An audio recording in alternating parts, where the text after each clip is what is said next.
Assalamu alaikum class 7th. Students, we are doing unit number 3 Gwadar Port. Today we have to discuss about precise writing. Pressy writing, इसका precise spelling है लेकिन हम इसको बोलते हैं pressy. Read the given rules of pressy writing.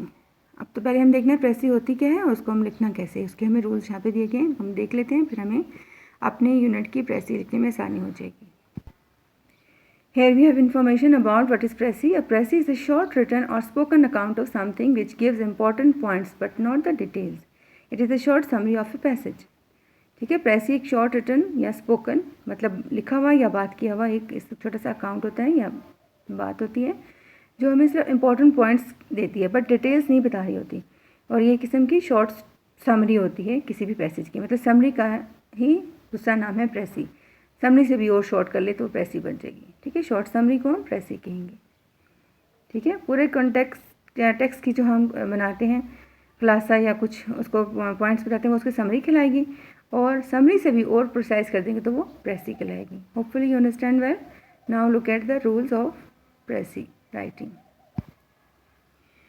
First read the text twice और thrice carefully to summarise.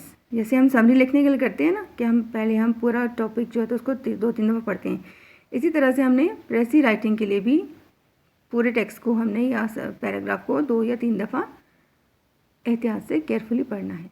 Underline and mark the important ideas. आप लोगों ने जो इंपॉर्टेंट आइडियाज़ जिन उसमें बातें लगे उसको क्या करना है, अंडरलाइन करते चले जाना है ताकि हम उन वर्ड्स को अपनी प्रेसी में यूज़ कर सकें.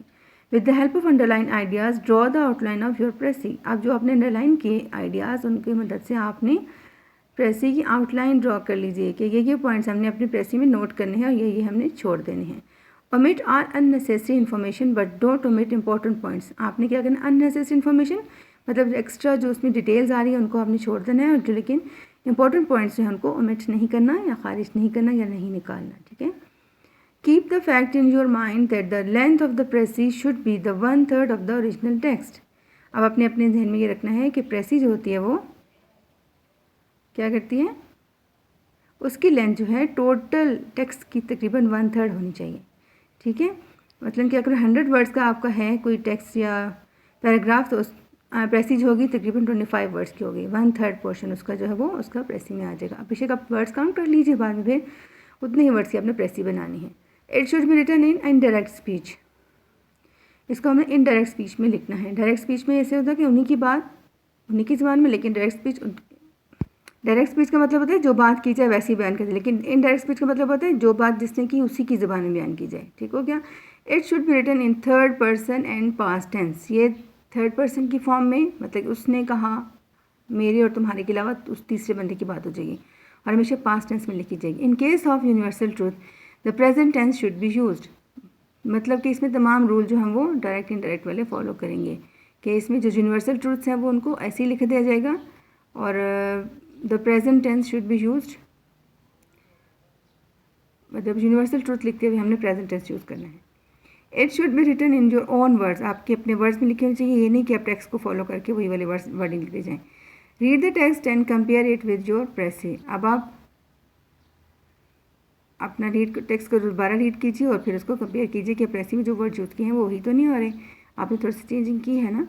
डू नॉट क्रिटिसाइज और चेंज द ऑथर्स आइडियाज़. अब आपने क्या करना है, कुछ प्रेसी लिखते हुए जो ऑथर की जो आइडियाज़ हैं उनके ऊपर आपने कोई तनकीद नहीं करनी, बस आपने उन पॉइंट्स को स्मॉल करके और समराइज फॉर्म में लिख देना है.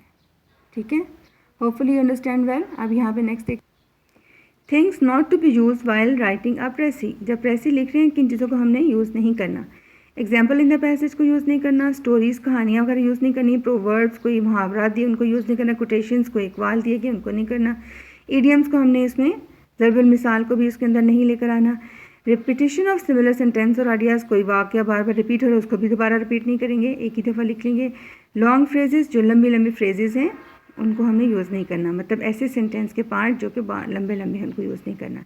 Complex sentences having long clauses, और ऐसे सेंटेंस जिनके अंदर क्लॉज जो है वो लंबे आ रहे हैं.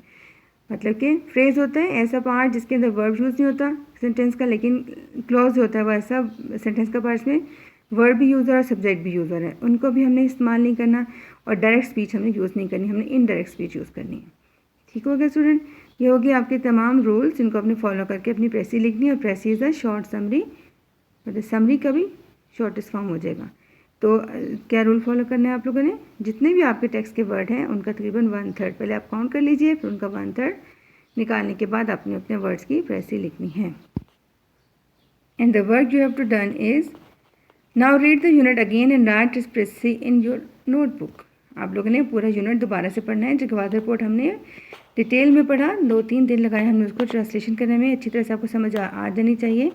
आपने उसको दोबारा पढ़ना है और फिर उसके बाद उसकी प्रेसी जो है अपनी वर्ड्स में लिखनी है अपनी नोटबुक के अंदर, ठीक है। You have to done it by yourself, try to write and follow the rules for writing precis, then show me to check your homework. Okay student, Allah Hafiz.